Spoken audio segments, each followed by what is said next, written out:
Olá, tudo bem? Eu espero que sim. Meu nome é Jederson Freitas e hoje, 20 de junho, eu selecionei os seguintes destaques para o Notícias do Mundo de Segurança da Informação.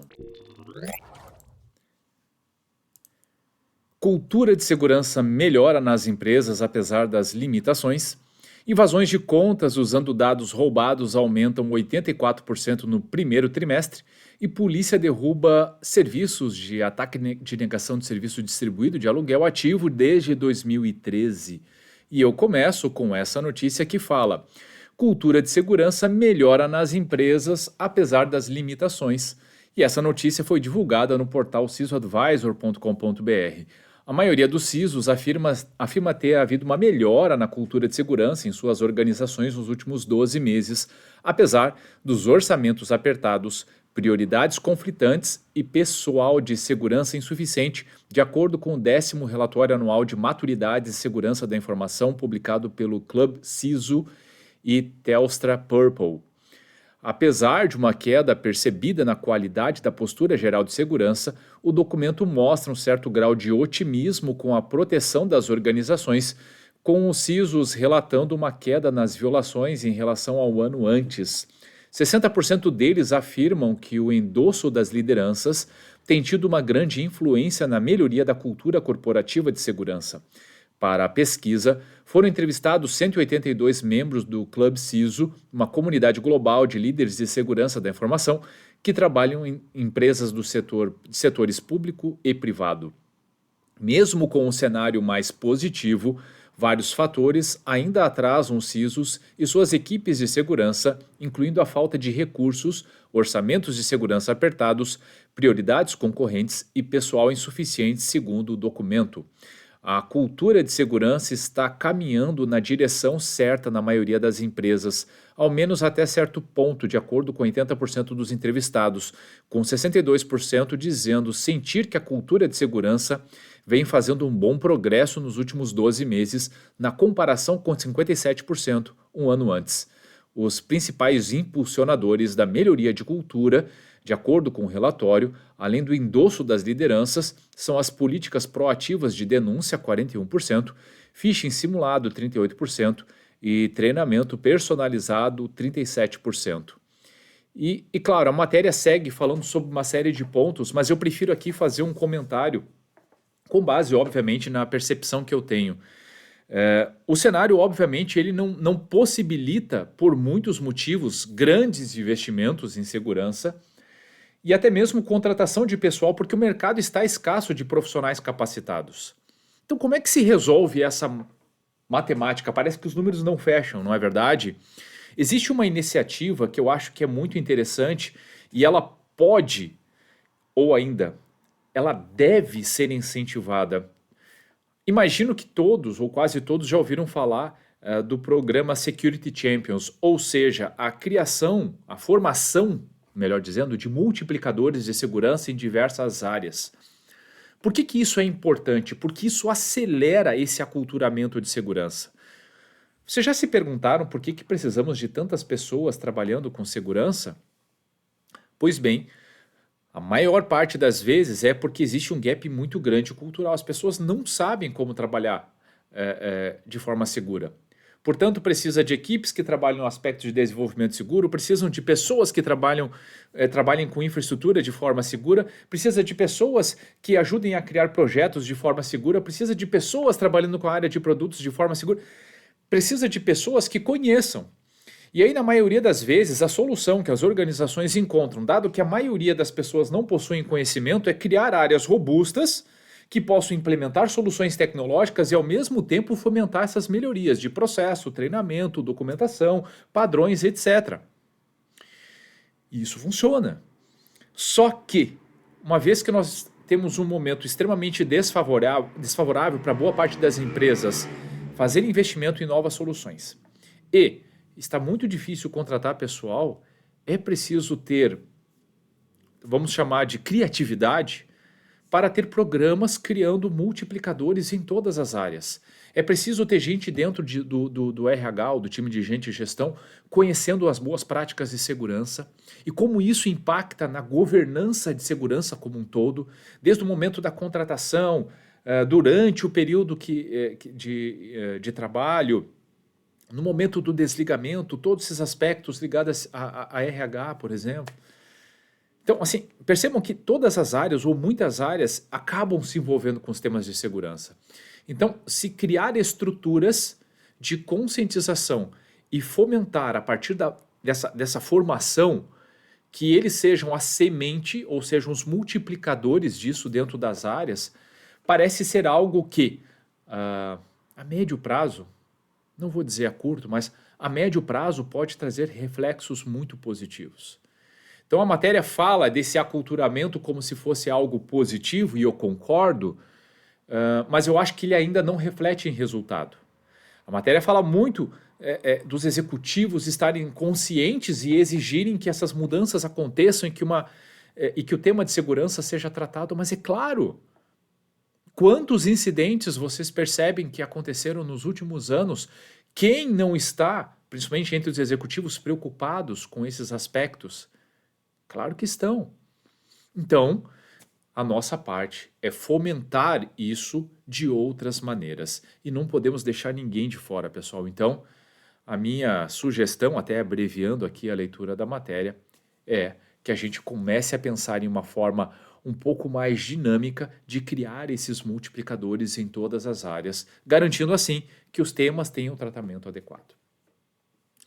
Invasões de contas usando dados roubados aumentam 84% no primeiro trimestre, é o que diz o portal itforum.com.br. Invasões de contas estão se tornando cada vez mais comuns à medida que os cybercriminosos conseguem acessar bancos de dados roubados de empresas e informações de pessoas físicas para depois aplicar golpes. Apenas no primeiro trimestre de 2023, cerca de 87 mil contas foram invadidas utilizando dados vazados. A informação é de um estudo da OLX e da Unico, divulgado no dia 19, que analisou dados do mercado brasileiro nos primeiros 3 meses do ano. Os acessos indevidos às contas representam um crescimento de 84% em relação ao primeiro trimestre de 2022. Segundo as empresas, isso é possível porque muitas pessoas costumam repetir senhas em mais de um site e os fraudadores assim conseguem acessar vários serviços diferentes do mesmo usuário. Eu vou parar por aqui, novamente, vou fazer um comentário sobre essa matéria. Quem quiser depois pode pesquisar no itforum.com.br essa matéria na íntegra. É sabido que um dos maiores desafios, eu falo muito de outros, né? Acabamos de falar de aculturamento, várias vezes eu falo do processo de gestão de vulnerabilidades, aqui está outro que é extremamente importante, gestão de acesso. E essa batalha é difícil. Essa batalha ela é bastante árdua, tanto quanto as outras.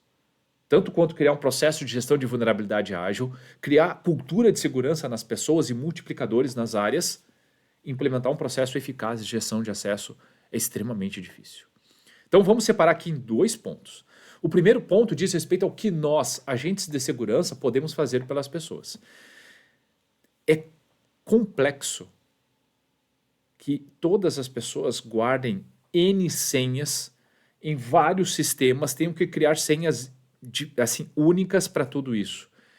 Então pensar em soluções de controle de acesso que possibilitem a eles ter uma facilidade, utilizando aplicativos com cofre de senha ou o que for, é importantíssimo. Do contrário, é muito pouco provável que a gente consiga garantir que as pessoas realmente utilizem senhas diferentes para todos os sistemas. Infelizmente, elas acabam repetindo. E o que acontece? O que acontece? Parte desses bancos de dados vazam em algum lugar. Eles vazam. E aí, utilizando alguns mecanismos, né, sabemos que alguns guardam essas informações direto no banco. Não guardam nem o hash, que já não seria uma boa prática, mas é melhor guardar o hash do que guardar só a senha. O melhor seria pegar o hash, utilizar um salt key e criar o hash disso novamente. E cada vez que o usuário for colocar a senha, que ele utilize, que ele extraia o hash disso, some ao salt key e compare o resultado desse hash com o armazenado no banco. Então teria que armazenar o resultado, esse final do hash, mais o salt key para garantir que essa informação no banco de dados não possa ser comparado a outros do mercado. Esse é o grande problema. Esse é o grande problema. Com base nesses bancos de dados vazados, muitos criminosos conseguem reverter e identificar, porque se é só um hash, um MD5, algumas senhas podem ser revertidas até facilmente. Ele já tem um banco de dados para comparar. As pessoas não são, infelizmente, tão criativas. Então, fazer essas comparações permite que ele chegue à senha. Chegou a senha, bom, ele pode tentar em qualquer outro sistema presente na internet ou nos ambientes internos para ver se cola. Ou, a partir de vazamentos de outros bancos de dados, comparar os hashes para verificar se bate. Se tem um salt key, isso já é muito pouco provável, digamos assim.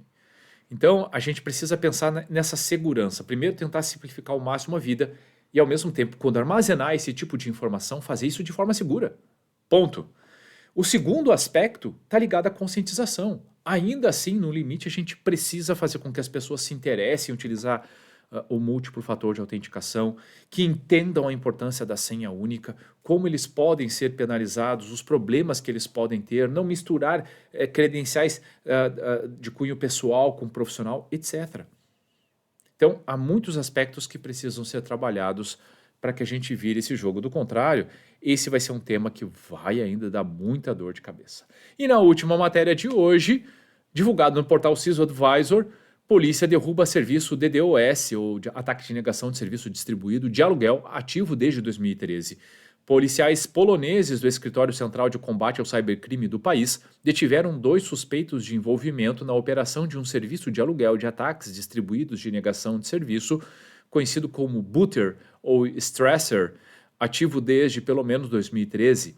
As prisões fazem parte de um esforço internacional batizado de Operação Power Off, com o objetivo de interromper e derrubar plataformas online que permita que hackers lancem ataques massivos de negação de serviço distribuído contra qualquer alvo no mundo. A operação foi realizada em coordenação com a Europol, o FBI e órgãos de polícia da Holanda, Alemanha e Bélgica, sob a supervisão da Joint Cybercrime Action Task Force, ou JCAT, ou JCAT. Oficiais do Bureau Central de Crimes Cibernéticos da Polônia prenderam 2 indivíduos e realizaram 10 buscas que ajudaram a coletar dados valiosos do servidor dos perpetradores, localizado na Suíça. As evidências coletadas dos servidores dos suspeitos revelaram informações sobre mais de 35 mil contas de usuários, 76 mil registros de login e mais de 320 mil endereços IP exclusivos vinculados ao serviço DDoS de aluguel. Além disso, os policiais também descobriram 11 mil registros de planos de ataques comprados com endereços de e-mail associados de compradores de serviços que pagaram aproximadamente $400 mil e mais de 1.000 registros de planos de ataque no valor de cerca de $44 mil. A polícia polonesa também encontrou evidências substanciais de operação e gerenciamento de um domínio criminoso no computador pertencente a um dos suspeitos. Que bacana esse tipo de operação. Primeiro que ajuda a desmantelar esses grupos criminosos. Acho que esse é o primeiro ponto. Segundo, que parte desses dados, por exemplo, dos IPs utilizados para esses ataques de negação de serviço, podem ser compartilhados com muitos fabricantes que olharão para essas informações com IPs suspeitos e até mesmo poderão bloquear conexões, etc. Então, tem muita coisa. Esses registros aqui que foram encontrados de criminosos ou pessoas que acabaram comprando esses planos, pode pegar pessoas que fomentam o crime. Então é uma ação extremamente positiva que, claro, ajuda a desmantelar um pouco, né, dessa onda, dessa tendência de grupos criminosos, ainda mais esse tipo de grupo que vende esse ataque como serviço. Outro ponto que chama bastante atenção na matéria, e obviamente eu também não comentei toda a matéria aqui, diz respeito à quantidade de credenciais que estão de posse desses criminosos. Então imaginem, desde comprometimento de acessos a ambientes até contas de pessoas. Então É o que estávamos falando antes, né? Infelizmente, os criminosos têm esses dados, podem utilizar, podem compartilhar com outros grupos criminosos, podem vender esses acessos. Então, assim, precisamos fazer a nossa parte. Sistema na internet, múltiplo fator de autenticação, no mínimo. Com SMS? Não. Com aplicativo, pelo menos, ou com um token. Então, tem muita coisa que a gente precisa fazer. Trabalho de conscientização, tentar simplificar os ambientes para que os acessos sejam concentrados no portal e a partir de lá acesse os sistemas com um mínimo de credencial, ou a utilização de cofre de senha, geração de senhas para os usuários, de forma que só ele tenha acesso, etc. Isso tudo é extremamente importante, a gente precisa fazer para evitar esse tipo de situação. Bom, pessoal, o que eu tinha selecionado para hoje era isso. Espero sinceramente que vocês tenham gostado e se você gostou do conteúdo, se fez sentido para você. Então curta, salve, compartilhe esse post ou marque as pessoas que podem se beneficiar desse tipo de conteúdo. Eu tenho certeza que fazendo essas ações, podemos fazer a diferença trazendo mais cultura de segurança da informação. E se você ficou com alguma dúvida, tem alguma crítica ou sugestão, fique muito à vontade para deixar comentários ou mandar mensagem diretamente para mim. Combinado? Ótimo dia a todos e até a próxima!